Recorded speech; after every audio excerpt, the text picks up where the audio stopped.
You are never truly alone when you're healing, when you're walking with God, okay? And I want you to understand this because it's the truth.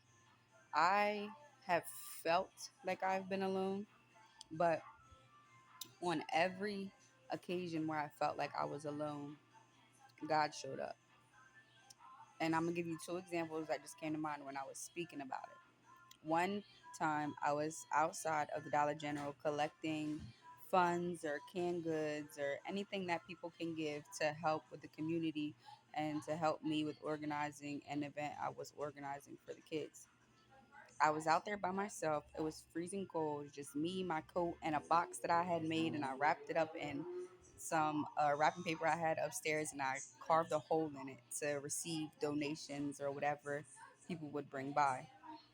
I was there by myself for hours, and right when I was like, it is so cold, I can't bear this anymore, I'm about to leave, a man pulled up on a bike, and for some reason, I just stayed seated. I was about to leave and pack up, but I stayed seated.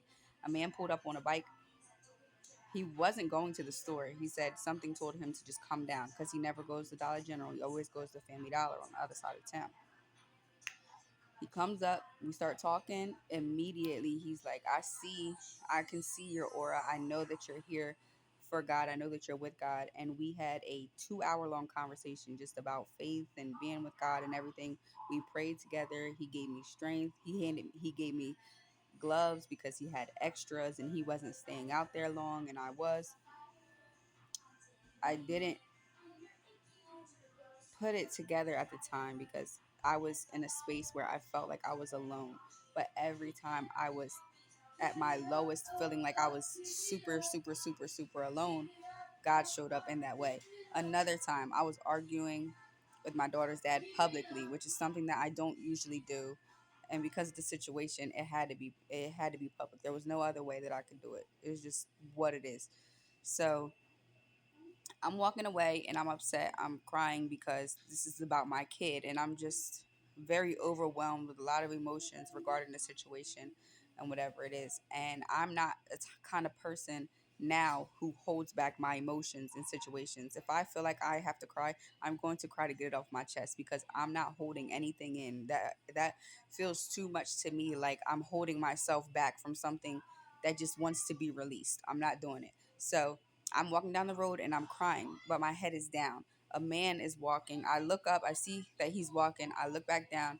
He sees that I'm crying and he says, Mama, pick your head up. Look up. He is with you. And I was feeling like I was alone. I was walking down the street alone, though probably not alone.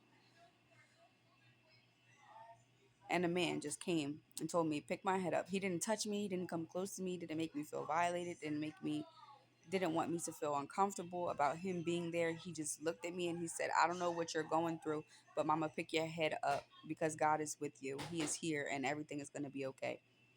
As much as you feel like you are alone, God is always going to show up for you in the smallest, slightest ways.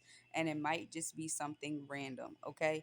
And another thing that just came to me, I don't know why, but a man walked past my house and I had $20 in my chest or whatever. And I was like, I came in the house and the man was walking. He was walking fast, okay? I was in a dress and I was trying to be cute. And I was like, I am not going to catch this man because he is walking with some pep in his step. And my son was sitting on the step. I came in, I gave the $20 to my son. I said, there's a man walking down the street. And I told him what he had on. And I said, go give him this $20. The man could not believe it, so much so that he didn't even spend the $20. He tried to come back and find my son twice. And the only reason he found my son is because I sent my son back outside to get his sister. So when I sent my son back outside to get his sister, the man finally saw him and said, I need you to take me to your parents because I can't believe that this is happening right now. He couldn't believe it because $20 was so much in this economy. $20 is so much for somebody to just give away like it's nothing. The man was lost for words. And in that moment, I don't think he realized it, but I was the person that God sent for him because there was something in him that could not believe that miracles could happen, that these kind of things could happen. I've done this numerous times, giving people money. More things keep coming up to me, but I'm not gonna say it because I'm not the kind of person to gloat about what I do. And I feel like once it gets to a certain extent, it's just you get the point. You know what I'm saying? Like God is with you. You know, and you never know the struggles that people are going through. You know what I mean? Like that man was walking to the store. Who knows what he needed to get at the store, what he would have had to sacrifice if I had not given him that $20 to get what he needed. And I've seen him walk before, so I know he has kids. It just never was an intention of mine to do anything unless God points me to somebody to do something for them.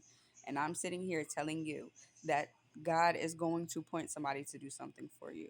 God is going to point somebody to do something that is small to them, but it's big for you. They're going to talk you off of the edge. They're going to pull you back to your reality. They're going to bring you back to yourself. Do not lose your faith based on worldly expectations. Do not let anyone tell you what you're not. And if you are struggling with anything mentally, stay off social media because it's not a helper, it's a herder. Do what you have to do for you.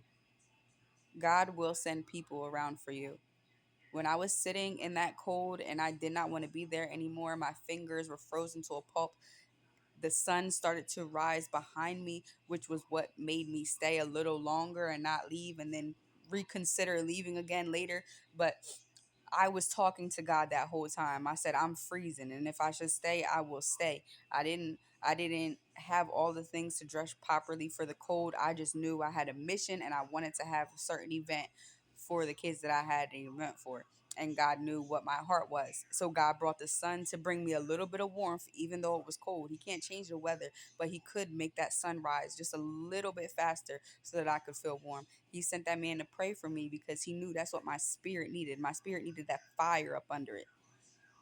Don't let anyone tell you that you're wrong for anything that you're doing. Don't let anyone tell you that you can't do it. Don't let anyone tell you that your faith is not big enough. Don't let anyone tell you anything, love. Do you.